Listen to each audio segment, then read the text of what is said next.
¿Son las emociones las que dictan nuestras decisiones financieras? Me gusta ir de compras. Me gusta mucho ir de compras. ¿O las calculamos racionalmente según nuestro propio interés? Si crees eso, puedes creer que los cerdos vuelan. Se trata de un enconado debate científico con repercusiones en el mundo real. Hablaremos de lo rápido que está cayendo el mercado. El crack o desplome de 2008 estuvo a punto de hundir la economía mundial. $1 billón en inversiones hipotecarias que se han hundido. Ese crack es relevante porque la ciencia económica no puede explicarlo. Es un insulto sin sentido. Varios asombrosos experimentos revelan que no fue algo que deba sorprendernos. Fue causado por nuestra psicología. Esos experimentos muestran que nos comportamos de un modo extraño cuando se trata de dinero. Es un impulso casi irresistible. Pero no todos están de acuerdo. Decir que las personas sienten emociones no significa nada. No pagaré más que en la apertura. ¿Qué sucede cuando dos fuerzas poderosas chocan? Siguen siendo las emociones las que impulsan los mercados.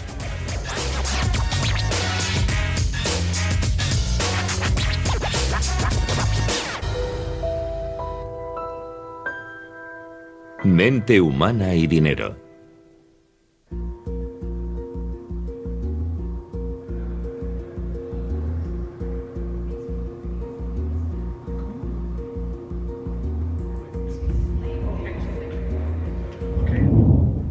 Vale, ¿preparados? Este insólito experimento desafía todos nuestros conceptos sobre el dinero. ¿Quién quiere pujar? Es una subasta de un billete de $20. $1. He oído $2. ¿Quién ofrece? He oído 3. 3 al fondo. ¿Qué tal 4? 5. 5. 6. 6. Las reglas son simples. El mejor postor se lleva el billete de $20. 10. 11. 11. 12. Pero hay una trampa. El segundo mejor postor no recibe nada, pero pagará el valor de su puja. He oído 20. Muy bien, $20. Sorprendentemente, dos postores sobrepasan con mucho el valor del billete. 26. 26. 27. 27 a la 1. 28. 28. ¿Alguien da 29? 28 a la 1. ¿Por qué pagaría alguien más de $20 por un billete de $20? $20 vendidos al caballero por $28. Un grupo de científicos denominados economistas del comportamiento o conductuales creen tener la respuesta. Acaba de estallar y ya empieza de nuevo. Creen que cuando se trata de tomar decisiones sobre el dinero, la mente humana a menudo se comporta de forma irracional. Vemos que las personas se alejan del comportamiento racional en muchos sentidos. No utilizan la información que dicen que deberían utilizar y, en su lugar, utilizan otra información que, según nos dicen, sería absurdo utilizar. Puede que la noción de que las personas pueden comportarse de forma irracional cuando manejan dinero no parezca un concepto radical, pero desafía las teorías económicas predominantes que han guiado a las empresas y los gobiernos durante las últimas 5 décadas.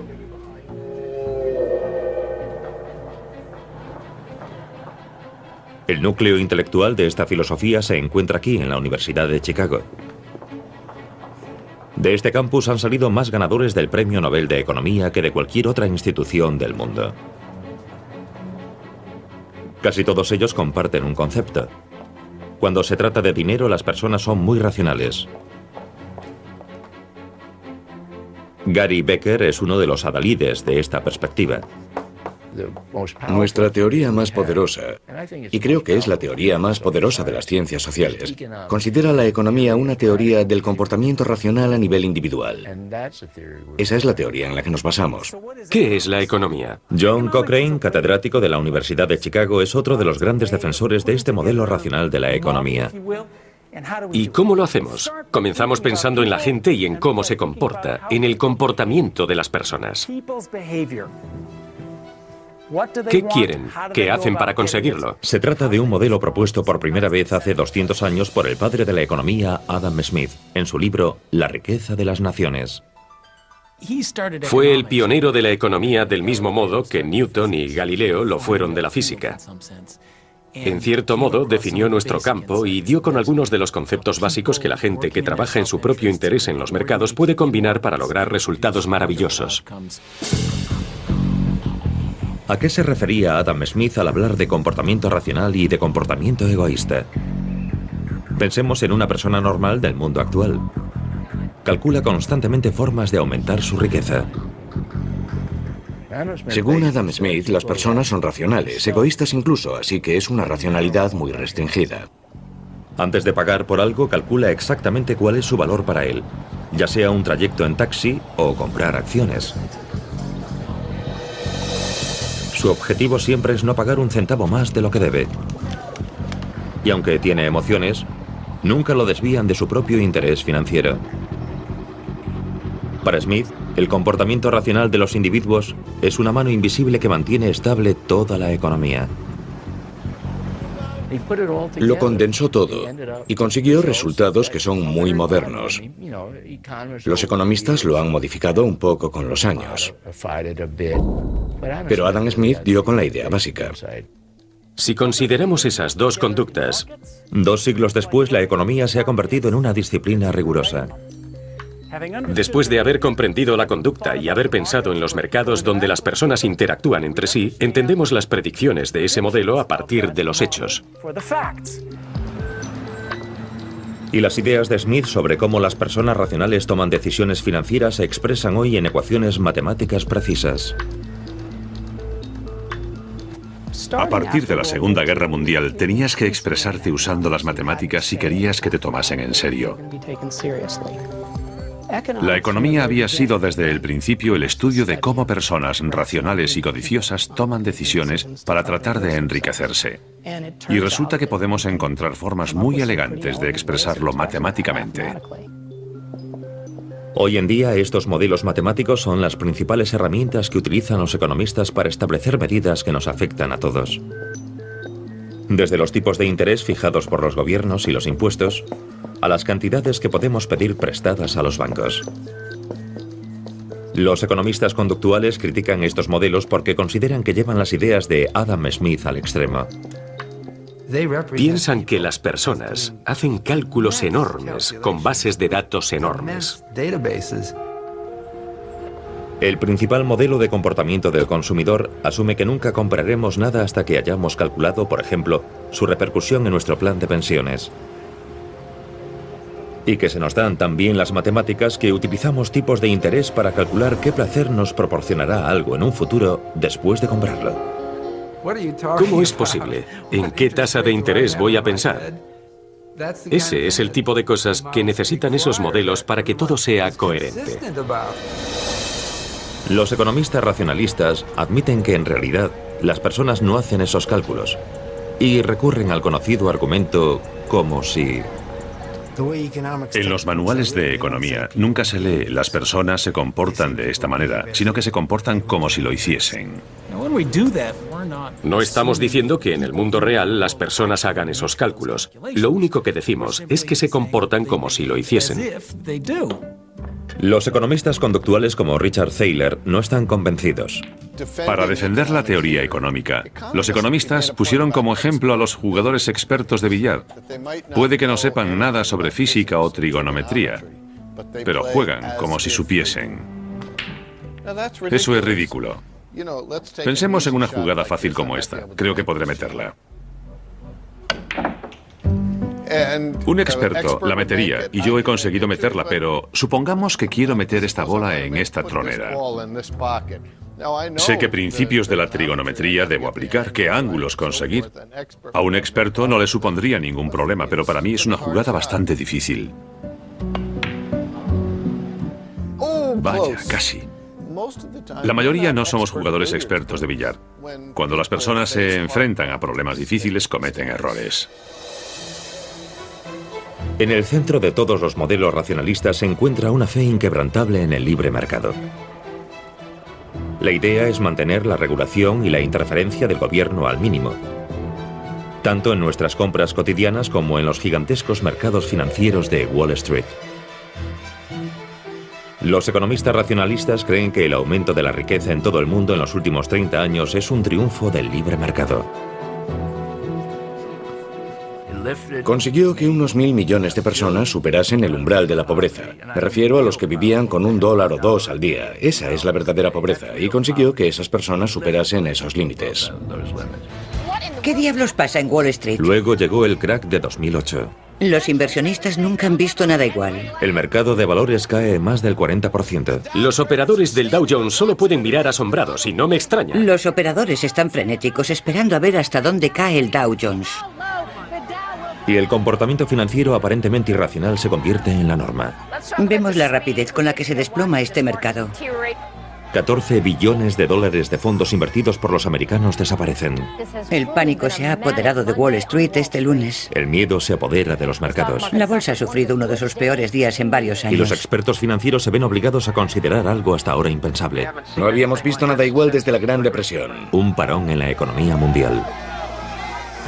Me estremezco al pensar, ¿qué pasaría si todo se detuviese? Las consecuencias serían inimaginables.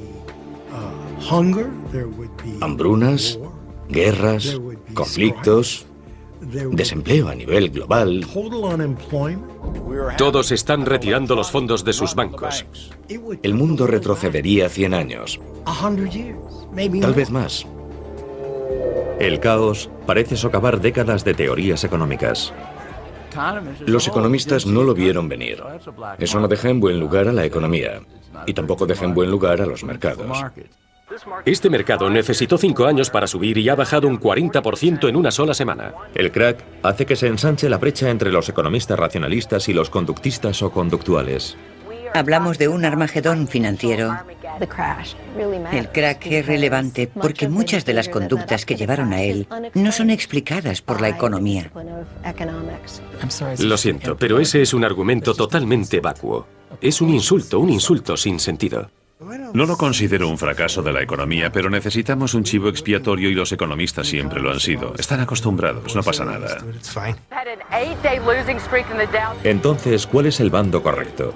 ¿Pensamos en el dinero racionalmente o nuestras emociones y la psicología juegan un papel mucho más importante de lo que creíamos hasta ahora? Vamos a empezar un juego. Como el caso del billete de $20 vendido por 28. ¿He oído $1? $1. ¿Alguien da 2?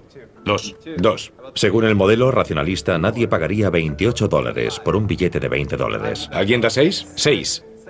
Financieramente, pagar por algo más de lo que vale no puede ser positivo para nadie. 10. La subasta es un experimento clave de la economía conductual. Está diseñado para ser una trampa, en la que caes si no piensas más allá de un par de pasos. 11. 11. 12. Lo que hace que las pujas sigan subiendo es el deseo emocional de ganar.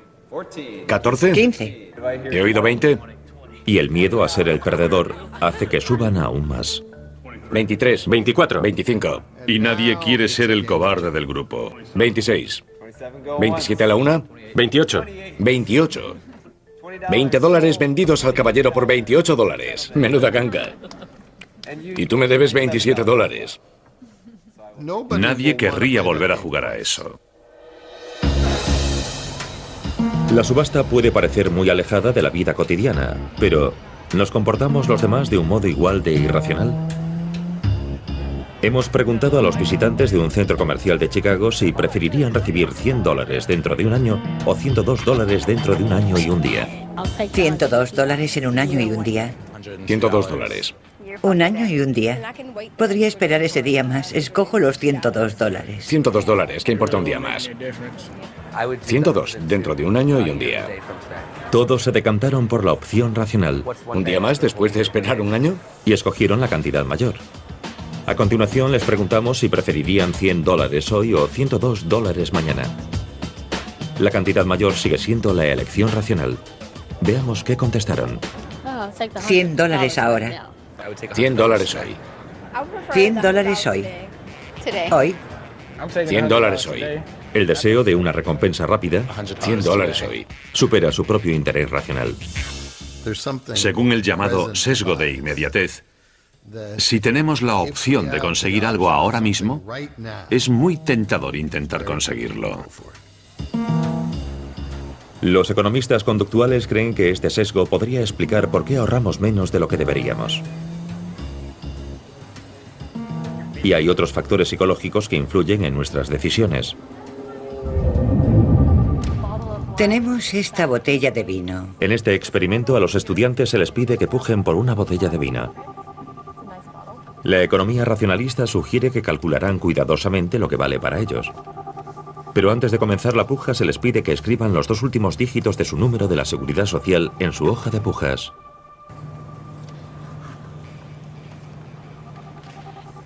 Curiosamente, las personas que más alto pujaron por la botella de vino fueron aquellos con los números de la Seguridad Social más altos. Sin saberlo, fueron influidos por un número totalmente irrelevante. Es un ejemplo muy bueno de anclaje. La gente se queda anclada en cierto número, aunque se trate de un número cualquiera como los 2 últimos dígitos de su número de la Seguridad Social. Es un impulso casi irresistible. ¿Expone este tipo de experimentos como defectos los supuestos que subyacen bajo la economía racionalista? Ellos tratan con personas en su laboratorio y los economistas tratan con personas en el mundo real, y hay una diferencia entre el laboratorio y el mundo real. Son experimentos muy interesantes. A mí también me parecen interesantes, pero además debemos preguntarnos hasta qué punto podemos aplicar lo que descubrimos en el laboratorio al comportamiento de las personas en el mundo real, y también ver si explican los fenómenos del mercado global. Para los economistas como Cochrane, no importa si a veces las personas actúan en contra de su propio interés financiero, siempre y cuando la mayoría manejemos racionalmente el dinero la mayor parte de las veces. En ningún lugar esa idea es más importante que aquí, en la Bolsa de Valores de Nueva York. Los comerciantes compran y venden acciones de empresas. Sus decisiones hacen que los precios suban y bajen, creando riqueza para algunos inversores y pérdidas financieras para otros. Richard Rosenblatt trabaja aquí desde hace 30 años. Vale, aguanta. Luego nos vemos. Cuando empecé, toda la tecnología de la que disponíamos era la luz eléctrica y los teléfonos. Y sin embargo, sigue siendo el mismo trabajo. Tratar de prever cómo se van a mover las acciones en los próximos segundos o minutos y tomar decisiones en consecuencia. Si acierto y compro una acción antes de que otros decidan que está infravalorada, entonces produzco un beneficio. Pero la bolsa de valores es solo un pequeño engranaje de la gran maquinaria global que son los mercados financieros. La tecnología permite negociar en cualquier lugar. $2 en ganancias, tenemos 15. En Night Trading, una de las mayores empresas de intermediación bursátil del mundo, los operadores compran y venden de todo, desde acciones y divisas hasta materias primas como el petróleo y el oro. ¿Sabes qué? No pagaré más que en la apertura. $8, 2 al alza. Vende.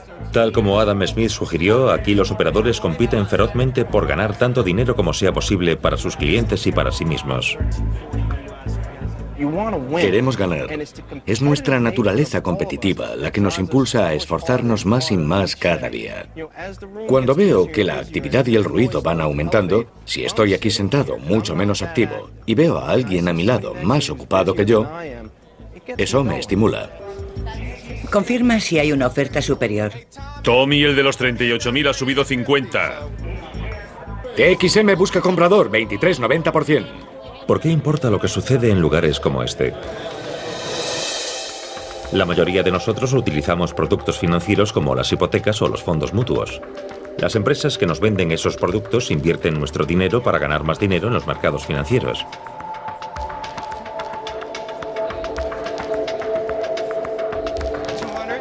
Si los operadores logran beneficios para esas empresas financieras, estas podrán ofrecernos hipotecas más baratas y mejores rendimientos de los fondos mutuos.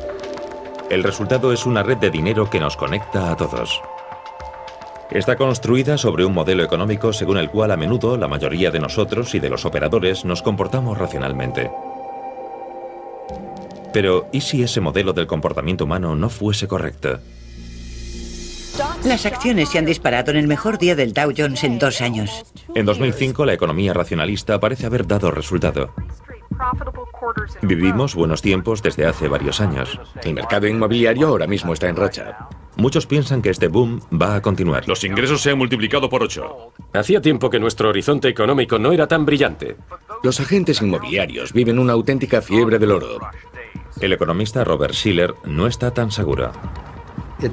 Me parecía que había cierta autocomplacencia y una percepción dominante de que aquello no podía ir mal. Cree que este boom es un espejismo. El mercado inmobiliario ha alcanzado nuevos límites y precios nunca vistos. Sobre todo le preocupa una cosa: la vivienda. Los precios de la vivienda han subido un 6% cada año durante décadas. En 2005 en algunos lugares se está subiendo hasta un 25%. Era un rendimiento muy anómalo. La idea de que el precio de la vivienda siempre sube hizo que muchos pensasen que habían encontrado la panacea de las inversiones. Miles de personas han acudido a una convención de 2 días para aprender a convertir las inversiones inmobiliarias en beneficios personales. Shiller cree que los Estados Unidos están sufriendo una obsesión irracional. Es la mayor subida de la historia. Predije un ajuste a la baja que podía causar una enorme crisis financiera y una recesión mundial. Durante la gira promocional de uno de sus libros, advierte de los riesgos. El economista Robert Shiller ha publicado un nuevo libro titulado Exuberancia irracional. Entramos en una especie de estado de ánimo en el que los precios aumentan sin cesar y se percibe un gran entusiasmo. Es una exuberancia irracional. Los economistas racionalistas ignoran sus advertencias. ¿Qué significa exuberancia irracional? Es un bonito término de moda que significa que los precios son más altos de lo que Bob Shiller cree que deberían ser. Bob, que es amigo mío, siempre se ha mostrado pesimista sobre los precios. Se intensifica el debate sobre si el aumento del precio de la vivienda es el resultado de una obsesión o de cálculos racionales. Las familias no se comportaban de forma irracional. Las cuotas eran muy bajas y también los tipos de interés. Así que tomaban una decisión racional, sobre todo porque esperaban que los precios siguiesen subiendo. Las instituciones financieras comparten la convicción de que el precio de la vivienda seguirá subiendo.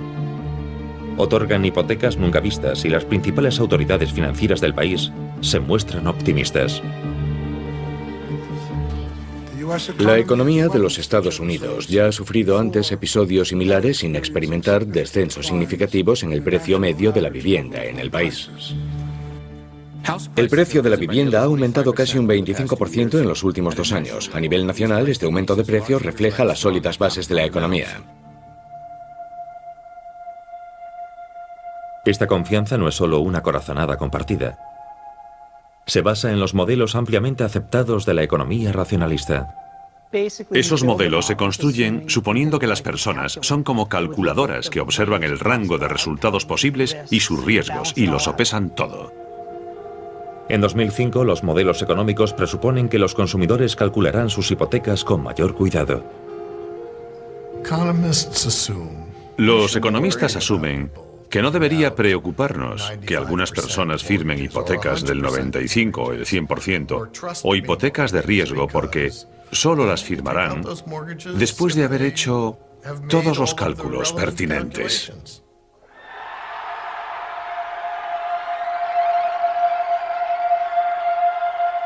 Sin embargo, al dispararse el precio de la vivienda, muchos consumidores firman hipotecas que no pueden pagar y se endeudan en base al aumento del valor de sus hogares.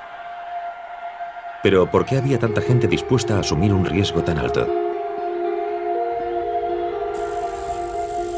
Los investigadores de la Universidad de Stanford en California han dado con una posible respuesta. En un principio, su investigación no tiene nada que ver con el dinero. Ni siquiera la realizan economistas. Son psicólogos que utilizan escáneres cerebrales de gran potencia para explorar los misterios de la mente humana, especialmente las emociones. Comencé a investigar el cerebro porque me interesaban las emociones y estaba convencido de que tenía que haber algo que nos permitiese comprender las emociones. El psicólogo Brian Knudson pretende averiguar cómo afectan las emociones a una de las áreas más primitivas de nuestro cerebro. Evolucionó hace tanto tiempo que la compartimos con muchos otros animales, incluso los lagartos. Por lo general, cuanto más abajo está situada un área del cerebro, más tiempo hace que evolucionó. Los humanos todavía contamos con estas áreas subcorticales muy antiguas en lo más profundo del cerebro. Esta parte del cerebro, denominada núcleo accumbens, se activa por las necesidades humanas más primarias. Desde el punto de vista de la supervivencia, tiene mucho sentido que las recompensas naturales, como el alimento, el sexo, etc., activen este circuito que te hace intentar conseguir esas recompensas. Esta parte del cerebro juega un papel crucial en la adicción a las drogas. La curiosidad lleva a Knudson a intentar encontrar otras cosas que la exciten tanto como la perspectiva de conseguir sexo y drogas. Así que pide a los sujetos que imaginen que están a punto de recibir algún dinero. En cuanto comenzamos a utilizar dinero, vimos una activación muy evidente de esos circuitos emocionales. Y eso significa que no solo el sexo, las drogas o el alimento activan esos circuitos. El dinero también lo hace, y lo hace con mucha intensidad. El dinero hace que aumente la actividad de un área primitiva de nuestro cerebro. ¿Podría eso explicar algunas de las conductas desenfrenadas de los operadores financieros y los consumidores durante el boom de la vivienda?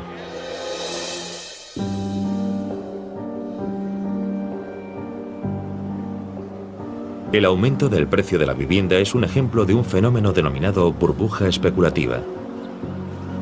Los precios de un activo financiero se disparan de repente y siguen subiendo.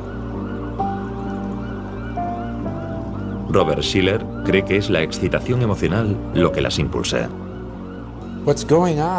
Lo que ocurre es que a medida que crece la burbuja, más y más personas entran en ella. Y lo hacen impulsadas por la envidia que sienten hacia los que presumen de haber ganado más dinero del que ganó el otro trabajando todo el año anterior. Y por un momento piensas, no puede ser.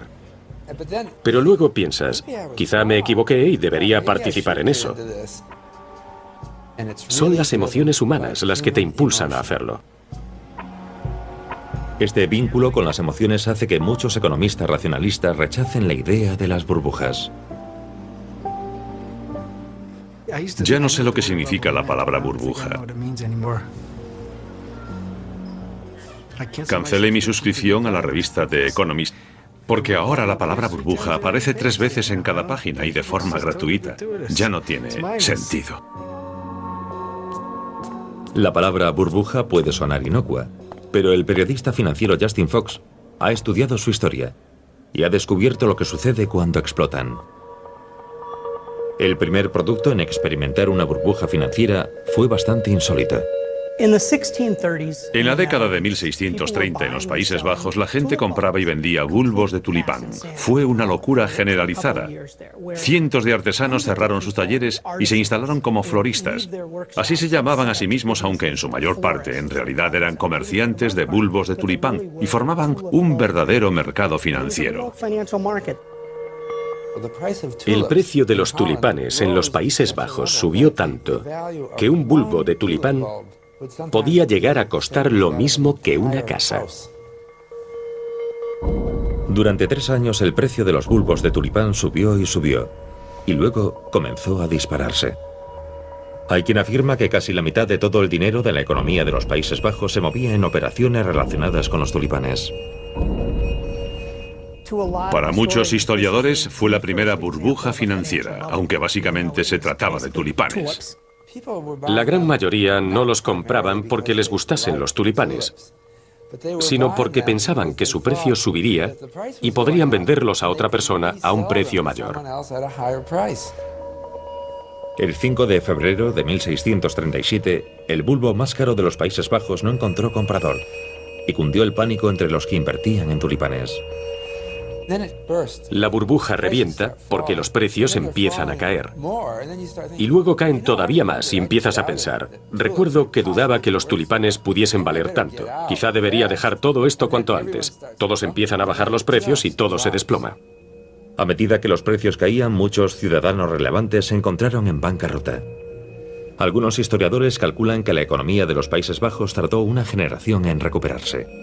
Desde entonces han explotado muchas burbujas, pero la más famosa ocurrió en los Estados Unidos.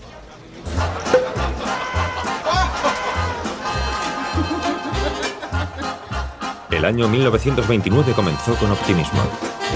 Los precios de las acciones subían desde hacía 8 años y en el 29 estaban por las nubes. Económicamente, los años 20 fueron una gran década. La economía y la industria crecían rápidamente, y hacia el final de la década, los mercados financieros pasaron de reflejar ese boom a crearlo, por así decirlo. Todo parecía vivir un boom. A finales de los años 20, todos sentían que vivían una nueva era. Los observadores describían emociones enfervorecidas a medida que miles de inversores pagaban precios cada vez más altos por las acciones. En los llamados locos años 20, el mercado de valores experimentó una enorme burbuja. Y creían que aquello nunca terminaría. Pero el 29 de octubre los precios cayeron de repente y cundieron el pánico y el miedo. Más de 9.000 bancos estadounidenses se hundieron y con ellos desaparecieron los ahorros de millones de personas. Aquello produjo una depresión que duró más de 10 años. Tuvimos un 25% de desempleo durante la mayor parte de los años 30. Fue un acontecimiento impulsado por un verdadero cambio en la psicología de las personas. Pasaron de ser muy optimistas y positivos en los años 20 a ser pesimistas en los años 30. El concepto de la influencia de las emociones en el auge o el declive de la economía se popularizó durante los años 30 debido a la obra del reputado economista británico John Maynard Keynes.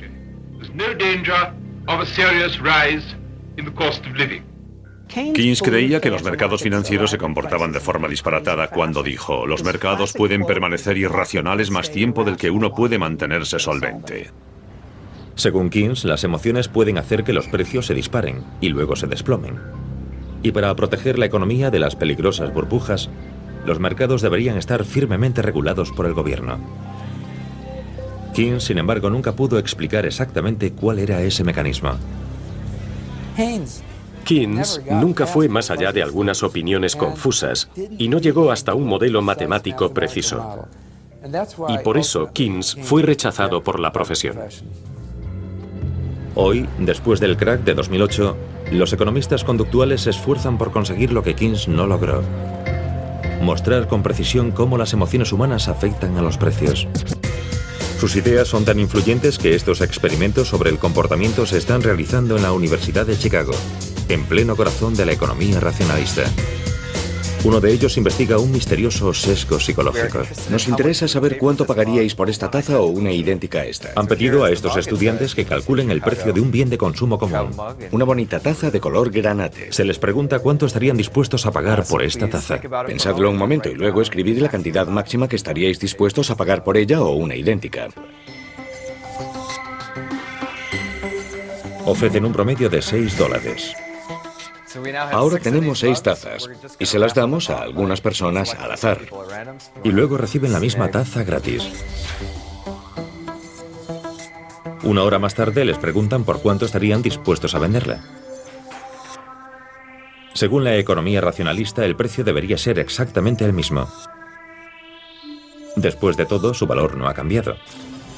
Sin embargo, el precio medio que quieren ahora por la taza es de $9. Ahora que tenéis la taza, le subís el precio. Me ha parecido un poco más especial porque podía serme útil. ¿Alguien más? Conseguí esta taza porque tuve suerte. Por eso es importante para mí y le doy ese valor. El placer emocional de poseer algo durante solo una hora hizo que su precio subiese hasta un 50%.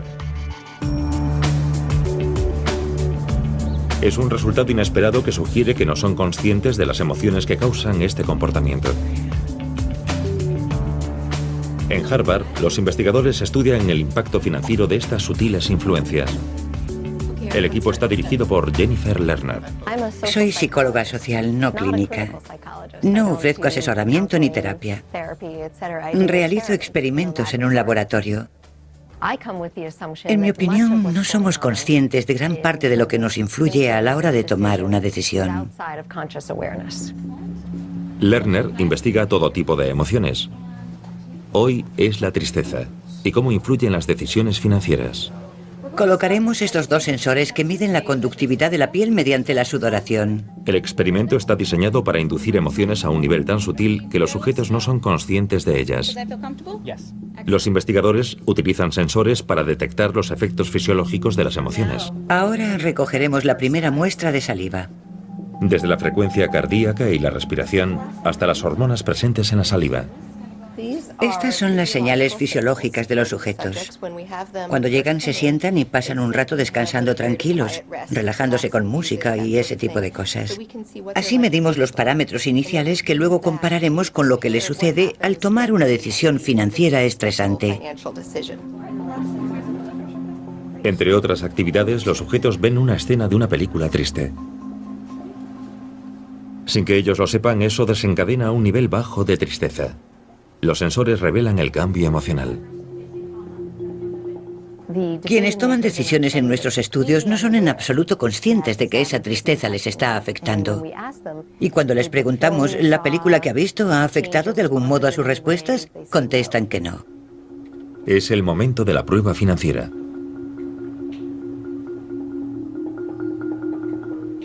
Los sujetos deben tomar varias decisiones financieras.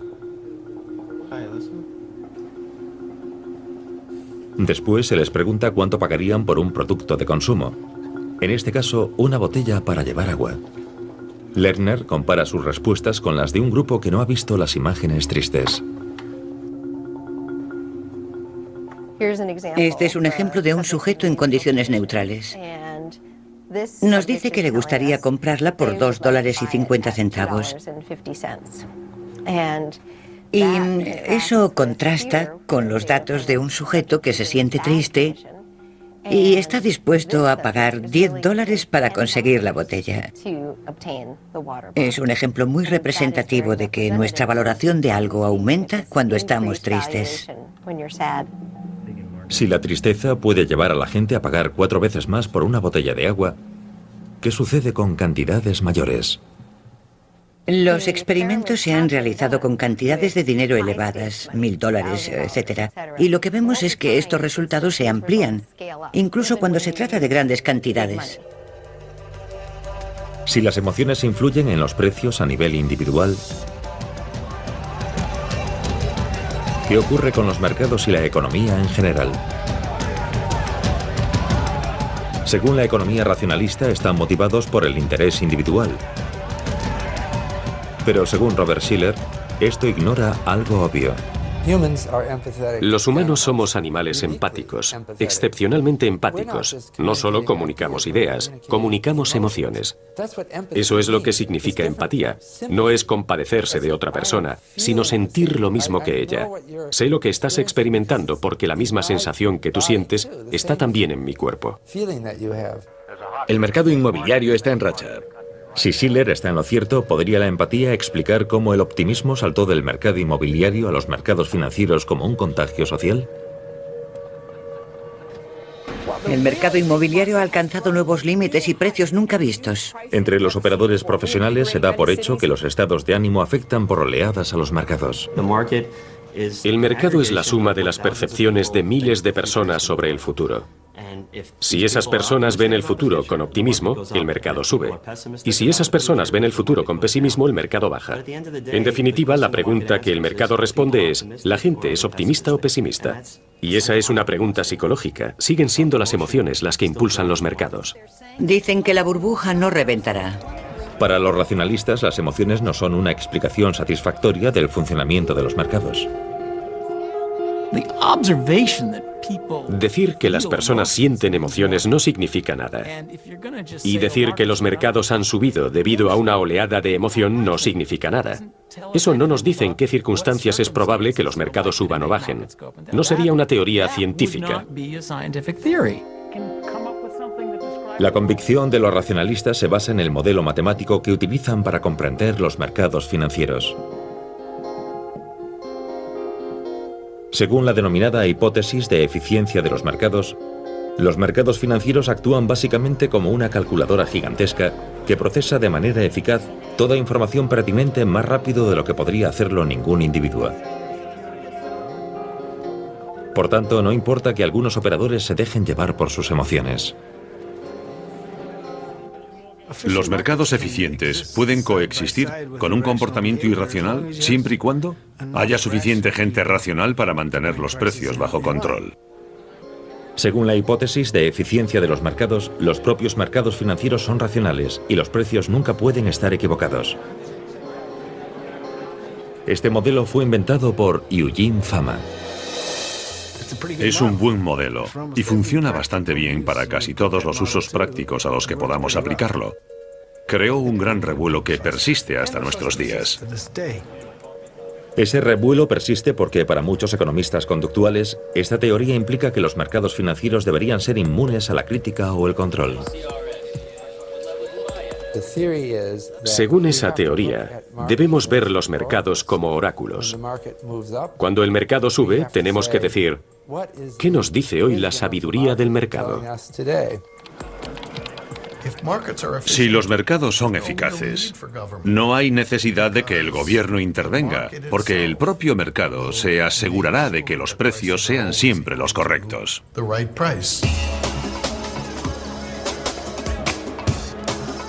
En lugar de la regulación, los racionalistas creen que los mercados darán con sus propios mecanismos para controlar los riesgos. Y así lo han hecho. El primero fue inventado aquí, en la Bolsa Mercantil de Chicago, donde los operadores manejan continuamente enormes sumas de dinero. Soy operador independiente y opero con mi propio dinero, entre 50 y 100 contratos cada vez. Básicamente eso supone un contrato de entre 50 y 100 millones de dólares. Aquí los operadores ganan dinero asegurando a otras personas contra los riesgos, incluidos los productores de panceta de cerdo y de naranjas. Mucho antes de que esta naranja llegase a ser una naranja, el agricultor tuvo que cultivarla. No sabe cuál será el precio de la naranja cuando ésta llegue por fin al mercado 10 meses después. ¿Conseguirá un beneficio? Como protección, los agricultores firman seguros contra la caída del precio de las naranjas. En este mercado nunca verás una naranja pasar de manos de un operador a otro. Y sin embargo, se ha producido una transacción de naranjas en un mercado invisible. Se trata de un mecanismo de transferencia de riesgos. Cuando era el presidente de la Bolsa Mercantil de Chicago, Leo Melamed tomó esa idea de las naranjas y la aplicó a los activos financieros. En un contrato pasó a denominarse un derivado. Fue una idea revolucionaria.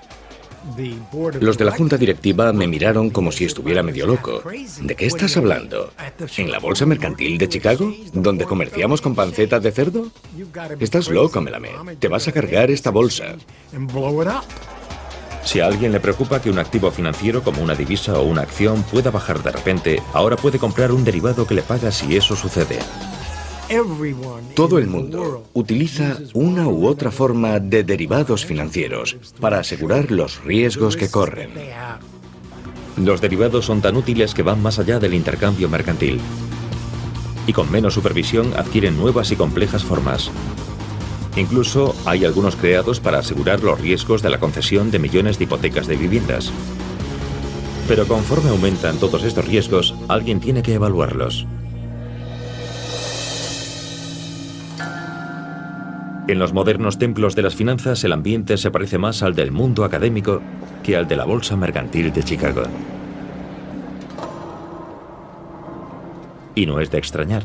Aquí es habitual que los operadores tengan una licenciatura en matemáticas. La cultura de este negocio ha cambiado. Yo empecé en 1992, no hace tanto tiempo, y en los parques había muchísimos gritos y alaridos y los teléfonos volaban. Hoy los parques son relativamente tranquilos. Nos dedicamos a teclear mucho en los ordenadores y los operadores somos un poco diferentes. Hoy se les suele llamar cuantos, ya que utilizan ecuaciones y estadísticas para cuantificar matemáticamente los riesgos. Solo entonces programan sus ordenadores para realizar operaciones. Hoy los mercados financieros están dominados por el enfoque matemático de los cuantos, que ha sido diseñado para asegurar que los riesgos se evalúen de manera racional y científica. Algunos aspectos de este negocio siguen siendo un arte y no una ciencia. Lo que ha cambiado es que hoy muchos aspectos se tratan como una ciencia, algo que solo ocurre desde hace 20 años. Hay que rastrear enormes cantidades de datos y buscar patrones. Pasan todo el día haciendo números para tratar de mejorar su rendimiento. Muchos están convencidos de que gracias a estas dos innovaciones fundamentales, los derivados para gestionar el riesgo y las matemáticas para medirlo, los mercados son eficientes y las burbujas y los cracks pertenecen al pasado. Si crees eso, puedes creer que los cerdos vuelan. Cuando oí que a los economistas se les había ocurrido esa idea, pensé que estaban muy mal informados, encerrados en sus torres de marfil.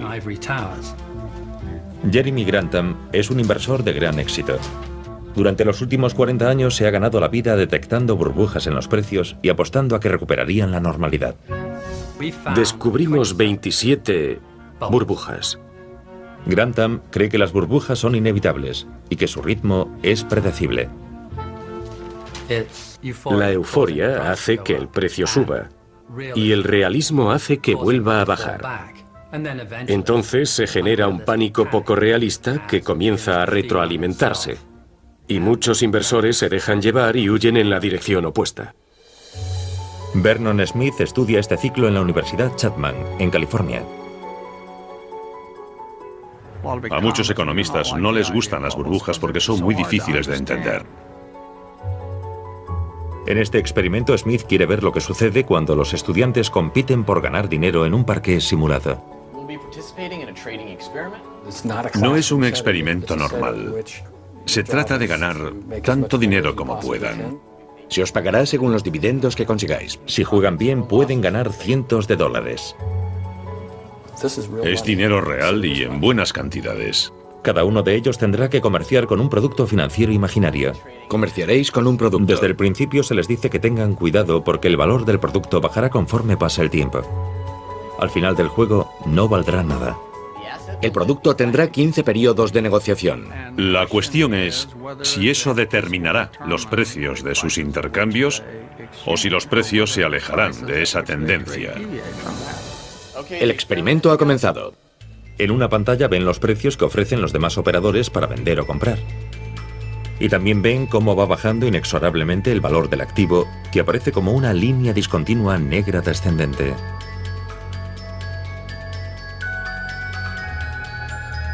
Los precios van aumentando hasta alcanzar el valor real del activo. Y entonces sucede algo extraño. Todos empiezan a arriesgarse. El precio aumenta rápidamente. Con la esperanza de obtener beneficios, ahora negocian muy por encima del valor real. Menuda locura, están muy por encima del valor original. En el frenesí de la compra, los estudiantes están ignorando el hecho de que el producto pronto no valdrá nada. Estamos en la fase 10. Y al final de la fase 15, esos activos no valdrán nada. Conforme se acerca el final, el precio se mantiene muy por encima del valor real. El gráfico tiene ahora la forma clásica de una burbuja. Y cuando los jugadores tratan de salir, nadie quiere comprar. En lugar de ganar cientos de dólares, los estudiantes ven cómo el gráfico se desploma y se quedan con casi nada. Este experimento sugiere que las burbujas pueden ser parte de la estructura de los mercados financieros. Lo hemos hecho cientos de veces. En Chicago, recluté a algunos operadores del mercado secundario y al realizar el experimento nos ofrecieron una espléndida burbuja. Es una burbuja. Los precios suben y de repente se desploman. ¿Cómo pudo un patrón tan simple llevarnos tan cerca de una catástrofe económica? En 2005, mientras los precios de la vivienda ascendían, los mecanismos con los que contaban los economistas racionalistas para mantener los mercados seguros se convirtieron en parte del problema. Las principales instituciones financieras emitían derivados por valor de miles de millones de dólares para proteger a los prestamistas hipotecarios del impago de los préstamos. Y cada vez que creabas uno, podías ganar el 6% del valor total que creabas. Era como una mina de oro. El precio de los derivados se dispara. Y de repente se han convertido en el equivalente de los bulbos de tulipán en el siglo XXI. En pocos días llegan a sumar 60 billones de dólares. Todo eso está bien siempre y cuando los cuantos sigan calculando el riesgo de forma adecuada. Pero según su modelo matemático, los precios en los mercados siempre son correctos. Suponían que los precios de la vivienda seguirían subiendo. Suponían que muy pocas personas dejarían de pagar algunos préstamos muy arriesgados. Básicamente, suponían que ya no habría otro ciclo económico. Observen todas esas casas en venta que no consiguen venderse. Cuando los precios de la vivienda caen, el modelo se rompe. El precio de los derivados se hunde, dejando a las instituciones financieras con deudas de miles de millones de dólares. Los bancos no podían vender esos productos a ningún precio, así que en realidad no valían nada. Temor de un colapso financiero en Wall Street. Poco antes del crack existía toda una estructura intelectual basada en los supuestos de las decisiones racionales. No es fácil decir que el mercado es racional y perfecto cuando es evidente que puede paralizarse y dejar de funcionar.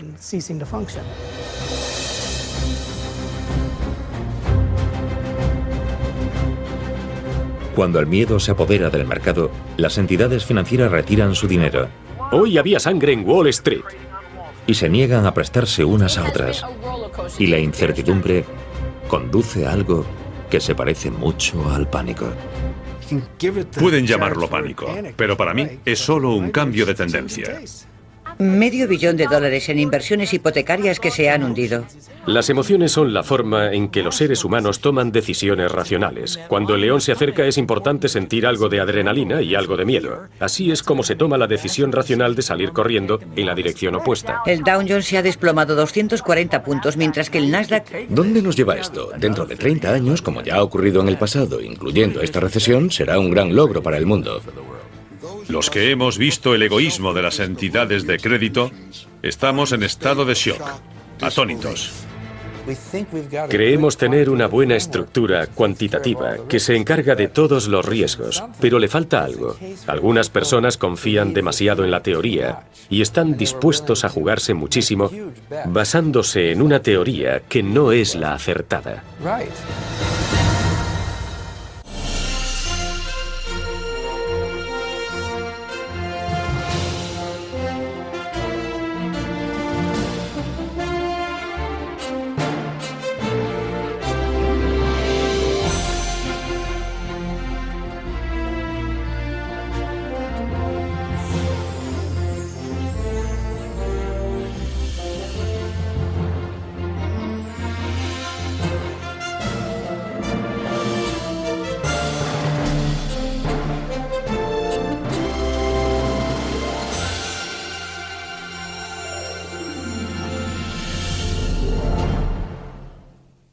Economía. John Cochrane, catedrático de la Universidad de Chicago, es otro de los grandes defensores de este modelo racional de la economía.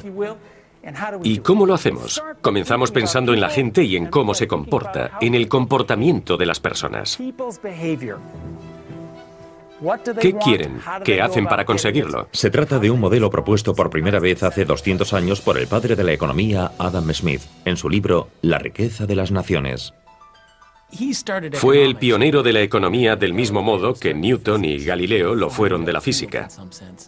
En cierto modo, definió nuestro campo y dio con algunos de los conceptos básicos que la gente que trabaja en su propio interés en los mercados puede combinar para lograr resultados maravillosos.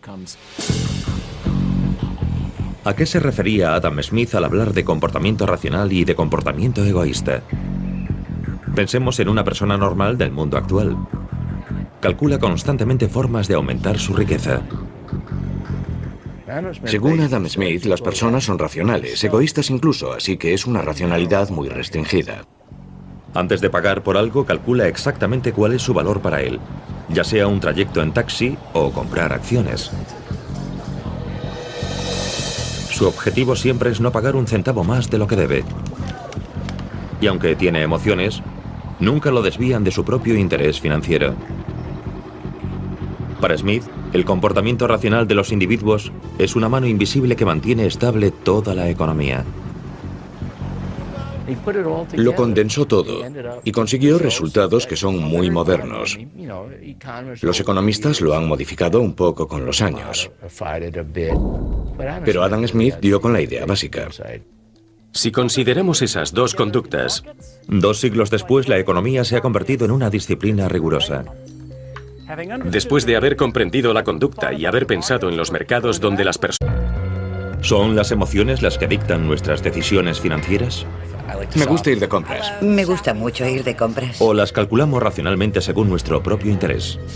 Si crees eso, puedes creer que los cerdos vuelan. Se trata de un enconado debate científico con repercusiones en el mundo real. Hablaremos de lo rápido que está cayendo el mercado. El crack o desplome de 2008 estuvo a punto de hundir la economía mundial. $1 billón en inversiones hipotecarias que se han hundido. Ese crack es relevante porque la ciencia económica no puede explicarlo. Es un insulto sin sentido. Varios asombrosos experimentos revelan que no fue algo que deba sorprendernos. Fue causado por nuestra psicología. Esos experimentos muestran que nos comportamos de un modo extraño cuando se trata de dinero. Es un impulso casi irresistible. Pero no todos están de acuerdo. Decir que las personas sienten emociones no significa nada. No pagaré más que en la apertura. ¿Qué sucede cuando dos fuerzas poderosas chocan? Siguen siendo las emociones las que impulsan los mercados.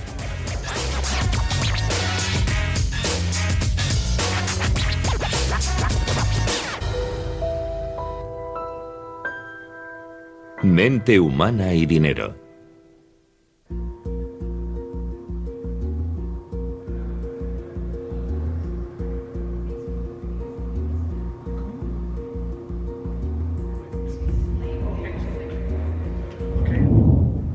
Vale, ¿preparados? Este insólito experimento desafía todos nuestros conceptos sobre el dinero.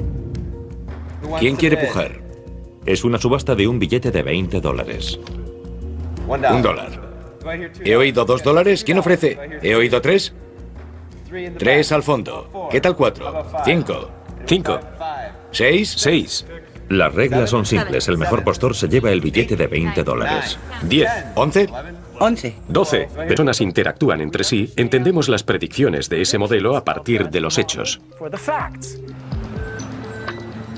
Y las ideas de Smith sobre cómo las personas racionales toman decisiones financieras se expresan hoy en ecuaciones matemáticas precisas. A partir de la Segunda Guerra Mundial, tenías que expresarte usando las matemáticas si querías que te tomasen en serio.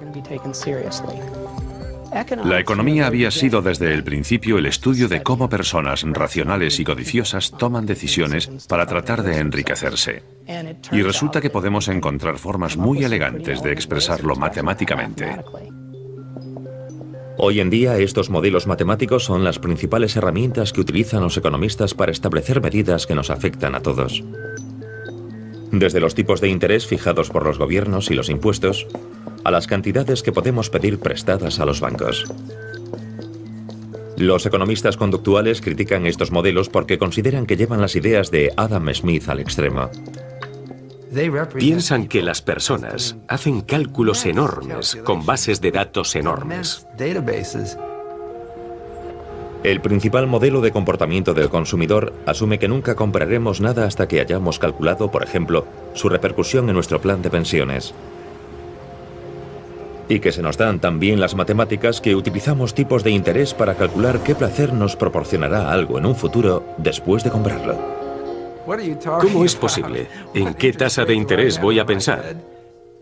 Ese es el tipo de cosas que necesitan esos modelos para que todo sea coherente. Los economistas racionalistas admiten que en realidad las personas no hacen esos cálculos y recurren al conocido argumento como si...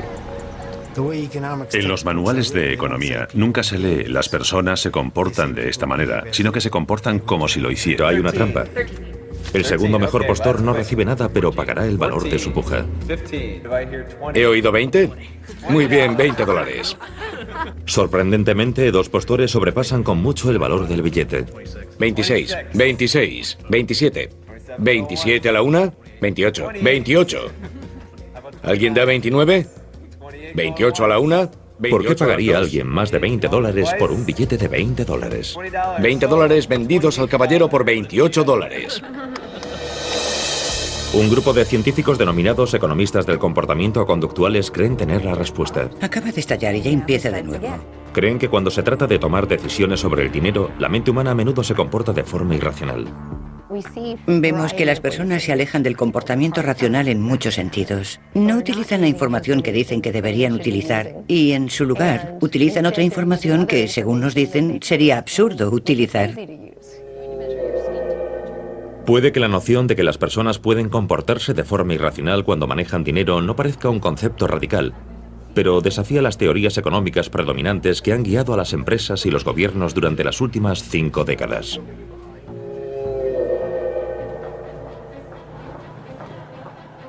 El núcleo intelectual de esta filosofía se encuentra aquí, en la Universidad de Chicago. De este campus han salido más ganadores del Premio Nobel de Economía que de cualquier otra institución del mundo. Casi todos ellos comparten un concepto. Cuando se trata de dinero, las personas son muy racionales. Gary Becker es uno de los adalides de esta perspectiva. Nuestra teoría más poderosa, y creo que es la teoría más poderosa de las ciencias sociales, considera la economía una teoría del comportamiento racional a nivel individual. Esa es la teoría en la que nos basamos. ¿Qué es la No estamos diciendo que en el mundo real las personas hagan esos cálculos. Lo único que decimos es que se comportan como si lo hiciesen. Los economistas conductuales como Richard Thaler no están convencidos. Para defender la teoría económica, los economistas pusieron como ejemplo a los jugadores expertos de billar. Puede que no sepan nada sobre física o trigonometría, pero juegan como si supiesen. Eso es ridículo. Pensemos en una jugada fácil como esta. Creo que podré meterla. Un experto la metería y yo he conseguido meterla, pero supongamos que quiero meter esta bola en esta tronera. Sé qué principios de la trigonometría debo aplicar, qué ángulos conseguir. A un experto no le supondría ningún problema, pero para mí es una jugada bastante difícil. Vaya, casi. La mayoría no somos jugadores expertos de billar. Cuando las personas se enfrentan a problemas difíciles, cometen errores. En el centro de todos los modelos racionalistas se encuentra una fe inquebrantable en el libre mercado. La idea es mantener la regulación y la interferencia del gobierno al mínimo, tanto en nuestras compras cotidianas como en los gigantescos mercados financieros de Wall Street. Los economistas racionalistas creen que el aumento de la riqueza en todo el mundo en los últimos 30 años es un triunfo del libre mercado. Consiguió que unos 1.000 millones de personas superasen el umbral de la pobreza. Me refiero a los que vivían con $1 o $2 al día. Esa es la verdadera pobreza. Y consiguió que esas personas superasen esos límites. ¿Qué diablos pasa en Wall Street? Luego llegó el crack de 2008. Los inversionistas nunca han visto nada igual. El mercado de valores cae más del 40%. Los operadores del Dow Jones solo pueden mirar